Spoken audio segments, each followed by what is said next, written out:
Hey, what's up everybody on YouTube? Recently, I performed some maintenance on my FJ Cruiser that I've never done before, and that is to clean the mass airflow sensor. A lot of times, the mass airflow sensor is cleaned in conjunction with the throttle body. But one of the main things that I've been worried about after reading some information about people having the engine idles a little bit high, and sometimes it takes a little bit of time for the engine to kind of relearn. It seems easy enough to do, so I'm going to give that a shot. Alright, in my previous video I had linked these two products in the description down below. This one here is for the mass airflow sensor cleaning, and this one here is for the throttle body cleaning. Alright, so this is the engine bay here. We're going to remove this cover, which basically you can lift this up. There's a little hinge back here which you can basically pull it off from, like that, and now it's removed. Okay, so we're going to set this aside. So this is your air intake. This is the hose that goes to your throttle body, which is this piece right here. And then we're going to essentially remove the hose here. And depending on what kind of access I get, I might have to remove this whole thing. But we'll see. So let me clean this up a little bit, and then we're going to take a quick look at our throttle plate. Alright, so one of the things that people typically do when they clean the throttle body is they unplug the negative terminal on the battery so that it will allow the ECU to reset itself. Now basically, once you get the throttle plate clean, a different ratio of air is entering the engine. Basically, the car's computer needs to relearn that ratio to kind of settle itself into the optimal readings. I'm going to skip that part unless I get high idling, and then if that high idle is prolonged, then I will go ahead and reset the ECU by disconnecting the battery. So I'll do one thing at a time just to see how things go. So right now I'm just loosening up the clamp.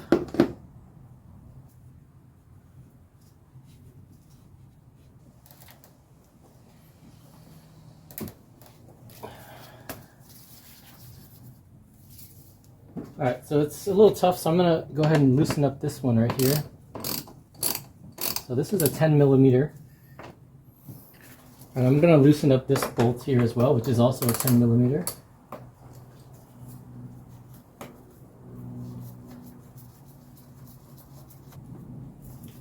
Okay, now it's moving. Alright, so now this is out of the way.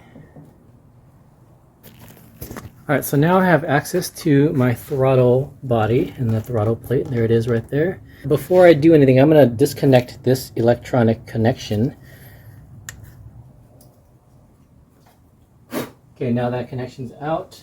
I'm going to get a little bit of my throttle body air intake spray and spray it on my microfiber cloth and then start cleaning.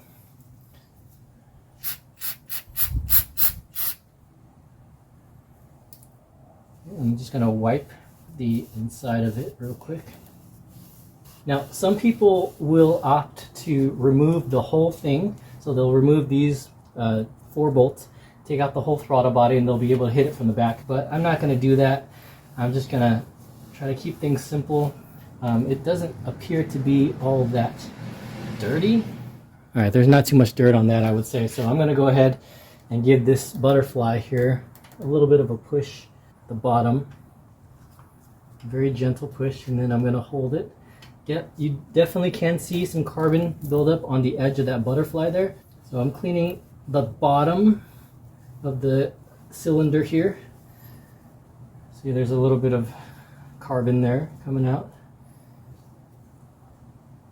Okay, I'm going to release this and give this rag another spray. Okay, now I'm going to clean the top section.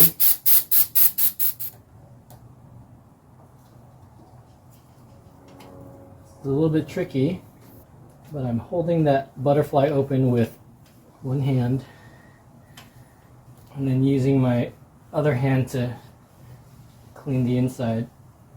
Alright, so now that I have the top and the bottom section clean, I'm going to go ahead and clean the edges of that butterfly. Hold this part with my hand and then clean the edge here. The edge of the butterfly where it makes contact with the plate, that's the important part to get cleaned. You can tell that the top of this thing has been cleaned pretty well. I do see some carbon buildup on the bottom here. So I've found it super difficult to clean the bottom part of that ridge there. And I tried to stick my finger in there and actually cut myself here.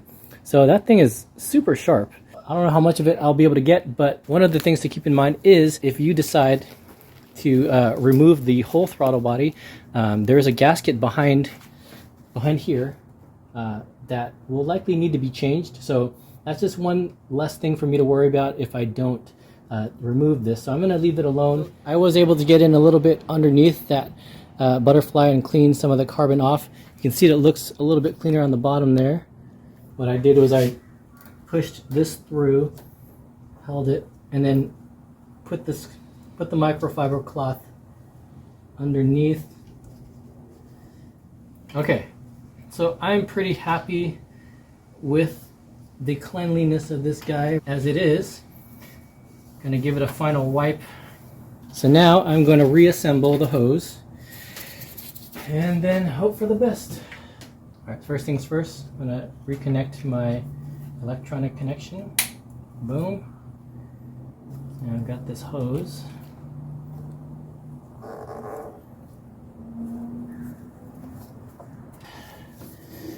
Got to get the bottom of this hose over this intake. You know what? Let's take this off.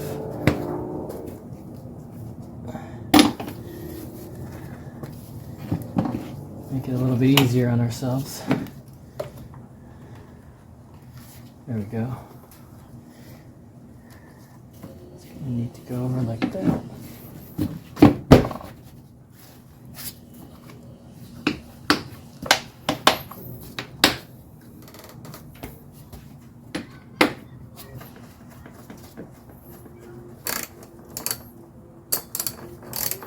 And we're going to secure the clamps, the hose clamps down.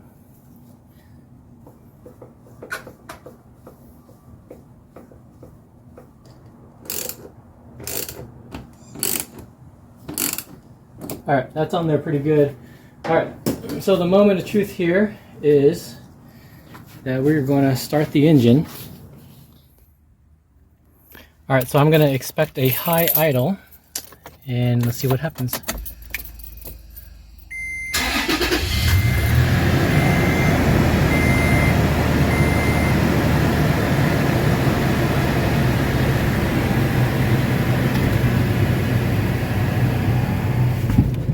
All right, that's not bad.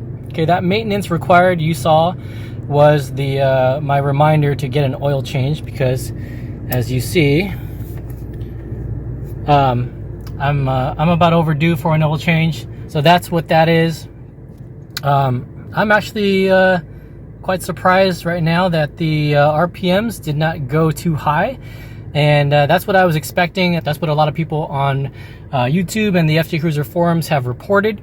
So far you saw I was able to clean the throttle body, started up the car without disconnecting the battery at first, and then I'm also just gonna let this sit for about, I don't know, 5 minutes or so. I should start to see the idling go down to about 600 to 700 RPM, which is the normal range. Once that's down there, I'm gonna give this a drive, maybe just drive it around a little bit, and you know, just for good measure, let the computer reorient itself. But so far so good. I'll check back in a few more minutes about the RPM and see if it settles down to that normal range here. All right, it has been about 5 minutes, and the RPMs don't seem to have gone down. Typically speaking, I'm used to seeing it in that 600 range or so, so it should be a little bit lower.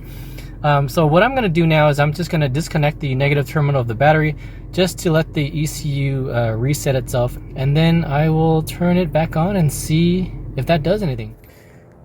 In case you are wondering, this also is a 10mm bolt. You'd loosen up this little bolt here, pull off the connector, and that's it. All right, it's been about 2 minutes, and I'm going to go ahead and reconnect this.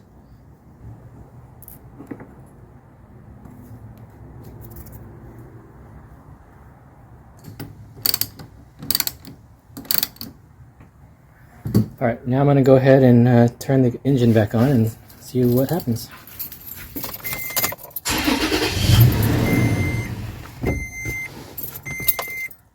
Okay, let's give it another shot.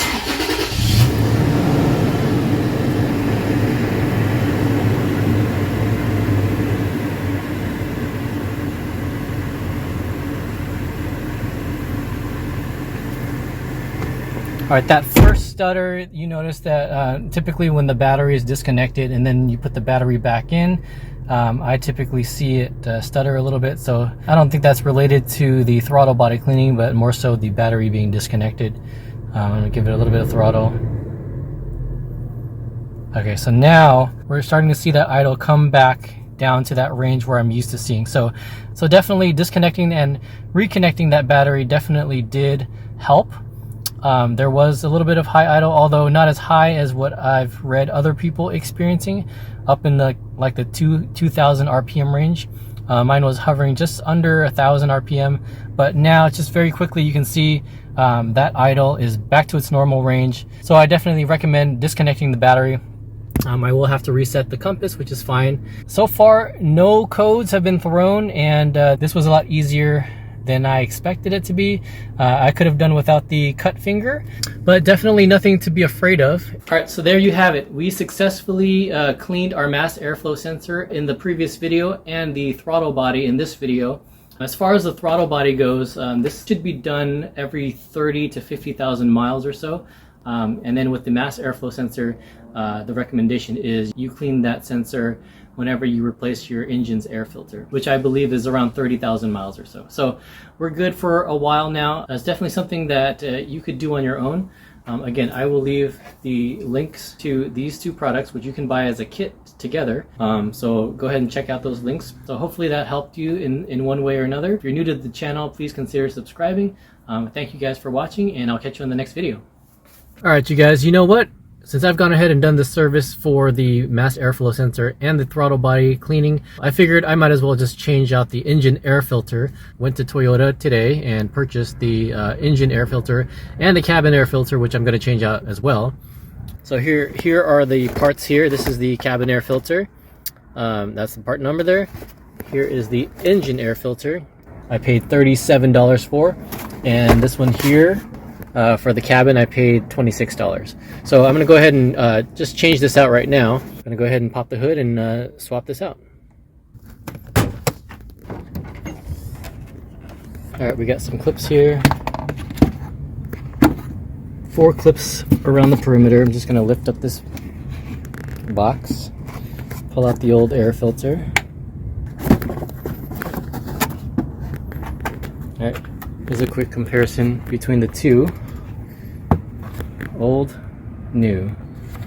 I'm gonna swap this one in.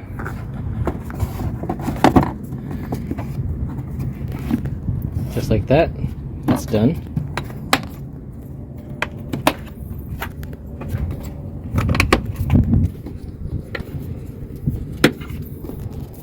Nice and easy.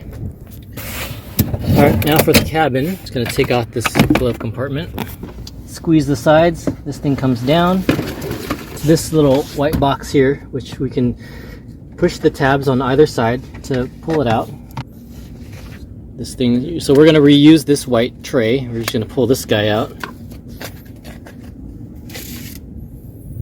Now that we have that, pull out our new cabin air filter. Not sure if they gave me the wrong part here.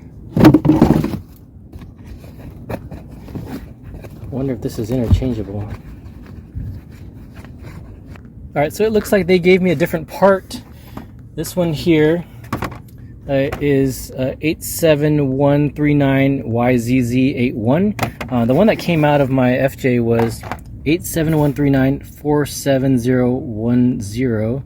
The new one here looks to be a little bit more rigid than this previous one, which is a little bit more flimsy. So this one seems to have a little bit more structure to it. So the part numbers are different, but it looks like it fits. So it's in there, so I'm gonna go ahead and use it, but it looks to be interchangeable. So this seems to be fine. I'm just gonna put this back in place and go with that.